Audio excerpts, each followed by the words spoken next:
Hello student, good morning.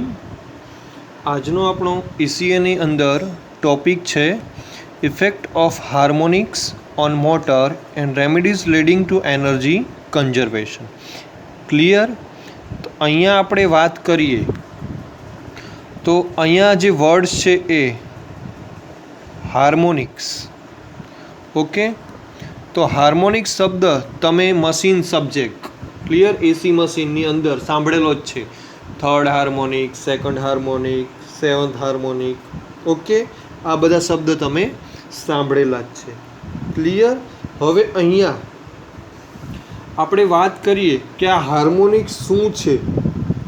Okay, તો એની જ્યારે વાત કરીએ તો આપણે ફર્સ્ટ ઓફ ઓલ જોઈએ કે આ હાર્મોનિક્સ એની અંદર એસી, બરાબર, એસી સપ્લાય ઉપર જે મશીન વર્ક કરે છે. ક્લિયર? ત્યાં જનરેટ થતા હોય છે કે ડીસીની અંદર આ હાર્મોનિક્સનો પ્રોબ્લેમ થતો નથી. ક્લિયર? હવે આ હાર્મોનિક છે શું એની વાત કર, તમને ખ્યાલ જ છે તો પણ એનો એક બેઝિક આઈડિયા કે કોઈ પણ એસી વોલ્ટેજ, કયો વોલ્ટેજ? એસી વોલ્ટેજ, બરાબર, એનું તમે વેવફોર્મ જોવા જાઓ તો પ્યોર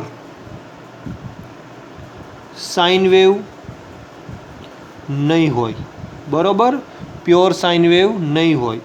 ક્લિયર? આપણે એનું વેવફોર્મ જોવા જઈએ છીએ પ્યોર સાઇન વેવ, તો આ રીતે આપણે CROમાં જોયેલું છે.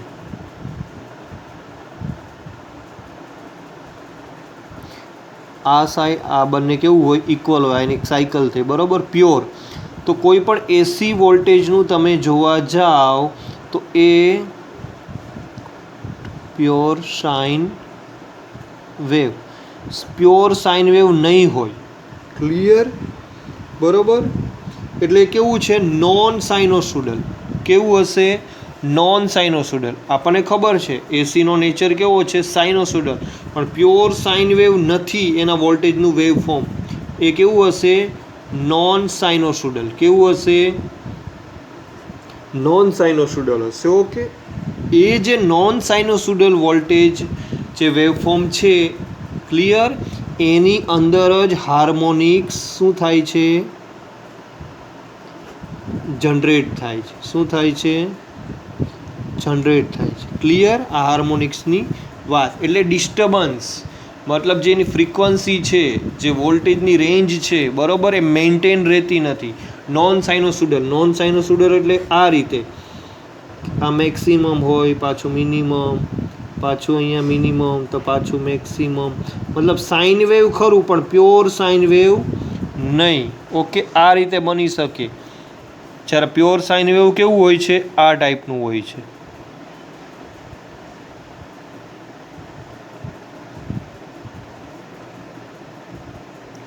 ઓકે, આને પ્યોર સાઇન વેવ આપણે કહી શકીએ. ક્લિયર? જ્યારે આ પ્યોર સાઇન વેવ નથી, આ રીતે પણ થાય, મતલબ એક બાજુ મેક્સિમમ, એક બાજુ મિનિમમ, પાછું એની કોઈ સાયકલ મેન્ટેન રહેતી નથી. ઓકે, તો હવે જે આ પ્યોર સાઇન વેવની જે ફ્રીક્વન્સી છે, બરાબર,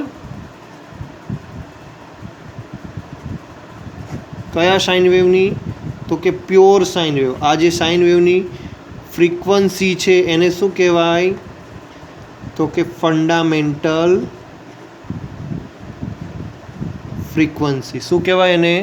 ફંડામેન્ટલ ફ્રીક્વન્સી. ક્લિયર? તો તમને પૂછે કે વોટ ઇઝ ફંડામેન્ટલ ફ્રીક્વન્સી વાયવાની અંદર, તો કે જે પ્યોર સાઇન વેવની જે એકચ્યુઅલ ફ્રીક્વન્સી છે, બરાબર, મૂળ જે એકચ્યુઅલ ફ્રીક્વન્સી છે એને શું કહેવાય? Fundamental frequency. ઓકે, હવે આ જે હાર્મોનિક છે, ઓકે, તો હાર્મોનિક કરંટની જે કરંટ છે, બરાબર, તો હાર્મોનિક કરંટના જે કમ્પોનન્ટ છે એની ફ્રીક્વન્સી કેવી હશે? અલગ અલગ હશે. કેવી હશે? અલગ અલગ, મતલબ ડિફરન્ટ.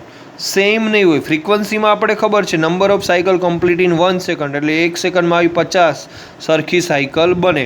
પણ હાર્મોનિક ફ્રીક્વન્સી છે કેવી હશે? અલગ અલગ હશે, બરાબર. એના કરંટના કમ્પોનન્ટની, જેમ કે 2f એટલે કે second harmonic, third harmonic, clear? આવી રીતે. હવે થાય છે કેવું કે હાર્મોનિક કરંટની ફ્રીક્વન્સી, ઓકે, આ હાર્મોનિક કરંટની ફ્રીક્વન્સી હાઈ થતી જાય એટલે કે વધતી જાય, તો જે કરંટનું મેગ્નિટ્યુડ એટલે કે કરંટની કિંમત, એકચ્યુઅલ વેલ્યુ કરંટની, એ કેવી થતી જાય? ડાઉન થતી જાય. કેવી થતી જાય? ડાઉન થતી જાય, બરાબર. એના હિસાબે શું થાય કે કોઈ પણ મોટર છે એનો સ્પીડ કંટ્રોલ કરવા માટે આપણે VSD ડ્રાઈવ જોઈ હતી, બરાબર. તમે એની સાથે ઇન્વર્ટર સપ્લાય આપો છો, ઓકે. તો ઇન્વર્ટર સપ્લાય જે તમે આપો છો એનાથી જે તમને સપ્લાય મળે છે, ઓકે, તો એનાથી એ વોલ્ટેજનું વેવફોર્મ કેવું બને છે? નોન સાઇનોસોડલ બને છે. કેવું બને છે? Non sinusoidal. એટલે કે જે ફંડામેન્ટલ કમ્પોનન્ટ છે એની સાથે હાર્મોનિક કરંટ પણ શું થાય છે એની અંદર?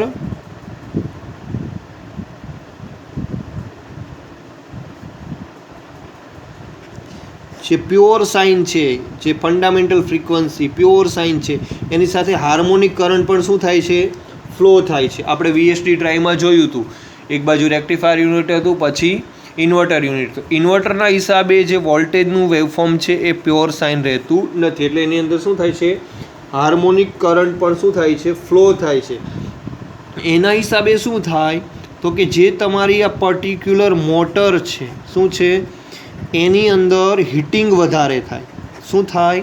હીટિંગ વધારે થાય, ઓકે.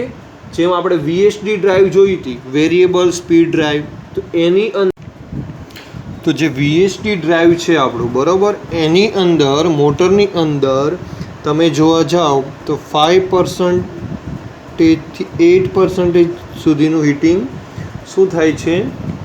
વધારે થાય છે, ઓકે. એના માટેનું શું સોલ્યુશન છે?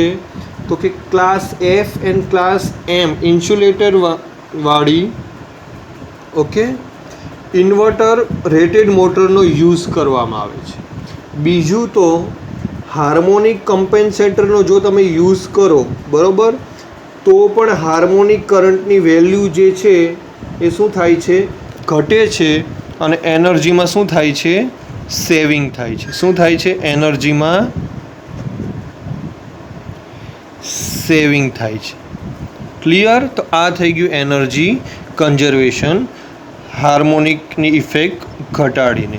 તો અહીંયા આપણે શું જોયું તો કે હાર્મોનિક કોને કહેવાય? તો કે જે ફંડામેન્ટલ ફ્રીક્વન્સી નથી, બરાબર, પ્યોર સાઇન વેવ વોલ્ટેજ નથી, નોન સાઇનોસોડલ છે, એની અંદર હાર્મોનિક્સ જનરેટ થાય છે.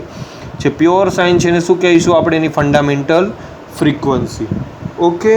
તો આ જે નોન સાઇનોસોડલ વેવ છે એની અંદર સેકન્ડ હાર્મોનિક, થર્ડ હાર્મોનિક વગેરે જેવા હાર્મોનિક જનરેટ થાય. એના હિસાબે શું થાય કે હાર્મોનિકના કરંટની વેલ્યુ જેમ ફ્રીક્વન્સી વધે છે એમ એની કરંટનું મેગ્નિટ્યુડ કેવું થતું જાય છે?